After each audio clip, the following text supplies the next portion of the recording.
الحمدللہ رب العالمین والصلاة والسلام علی سید الانبیاء والمرسلین اما بعد فاعوذ باللہ من الشیطان الرجیم بسم اللہ الرحمن الرحیم وانذرہم یوم الآزفۃ اذ القلوب لدی الحناجر کاظمین ما للظالمین من حمیم ولا شفیع یطاع۔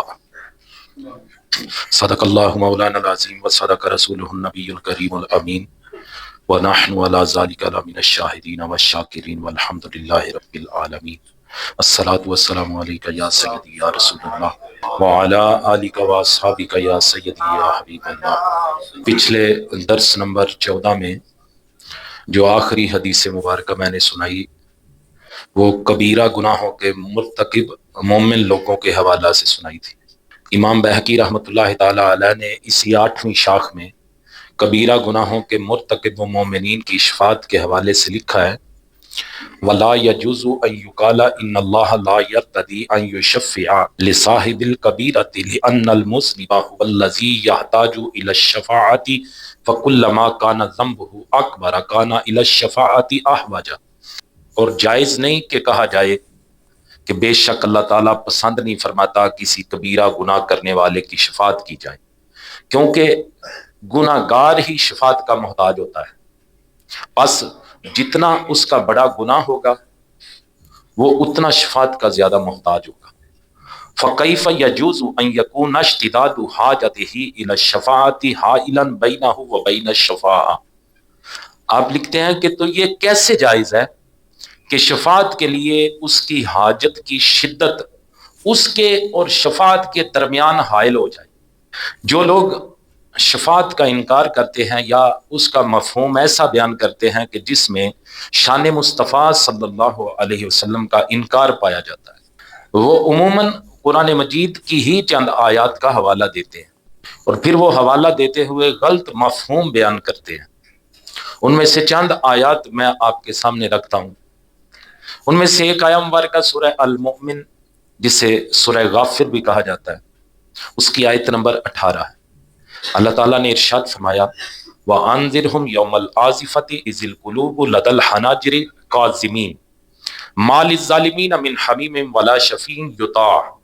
اور انہیں قریب آنے والی آفت کے دن سے ڈراؤ جب دل گلوں کے پاس آ جائیں گے، اس حال میں کہ غم میں بھرے ہوں گے۔ ظالموں کا نہ کوئی دوست ہوگا اور نہ کوئی سفارشی جس کا کہا مانا جائے۔ امام بہقی رحمۃ اللہ تعالی علیہ شعب الایمان میں اس کے حوالہ سے لکھتے ہیں، اس سورہ مبارکہ میں جو یہ آیا مبارکہ ہے اس کے حوالہ سے لکھتے ہیں وَيَشْهَدُ لِذَلِكَ مُفْتَتَحُ الْآيَةِ إِذْ هِيَ فِي ذِكْرِ الْكَافِرِينَ۔ آپ لکھتے ہیں کہ آیت کی ابتدا اس کی گواہی دیتی ہے کہ یہ آیت کافروں کے ذکر میں ہے۔ یہ جو کہا گیا نا کہ ظالموں کا نہ کوئی دوست ہوگا اور نہ کوئی سفارشی جس کا کہا مانا جائے، آپ لکھتے ہیں کہ اس آیت کے شروع سے ہی پتہ چل جاتا ہے کہ یہ جو کہا گیا ہے نا کہ ظالموں کا کوئی نہ دوست ہوگا نہ کوئی سفارشی، یہ کافروں کے متعلق بات ہو رہی ہے، مومنوں کے متعلق بات نہیں ہو رہی۔ اسی طرح دوسری آیت مبارکہ سورہ الانبیاء کی آیت نمبر 28 ہے جس میں اللہ تعالیٰ نے ارشاد فرمایا یعلم ما بین ایدیہم وما خلفہم ولا یشفعون الا لمن ارتضی وہم من خشیتہ مشفقون۔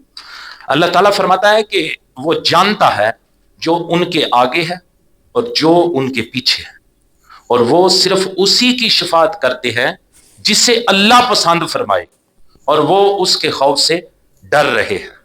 اس آیہ مبارکہ کو سمجھنے کے لیے مسلم شریف کی حدیث مبارکہ نمبر 362 جو کہ بڑی لمبی حدیث ہے، اس کا ایک اقتباس میں آپ کے سامنے رکھتا ہوں۔ حضرت ابو سعید خدری رضی اللہ تعالیٰ عنہ فرماتے ہیں کہ حضور کریم صلی اللہ علیہ وسلم نے فرمایا فَيَقُولُ اللَّهُ عَزَّ وَجَلَّ شَفَعَتِ الْمَلَائِكَةُ وَشَفَعَ النَّبِيُّونَ وَشَفَعَ الْمُؤْمِنُونَ وَلَمْ يَبْقَ إِلَّا أَرْحَمُ الرَّاحِمِينَ۔ جب باری باری شفاعت کرتے جائیں گے لوگ جنہیں جنہیں اللہ نے اذن دیا ہوگا، پھر اللہ تعالیٰ فرمائے گا فرشتے، انبیاء اور تمام مسلمان شفاعت کر کے فارغ ہو گئے، اب گناہگاروں کے لیے سوائے ارحم الراحمین کے کوئی باقی نہیں رہا۔ خدا فرمائے گا کہ اب میری باری ہے، سب نے شفاعت کر لی ہے، اب میری باری ہے۔ فَيَقْبِضُ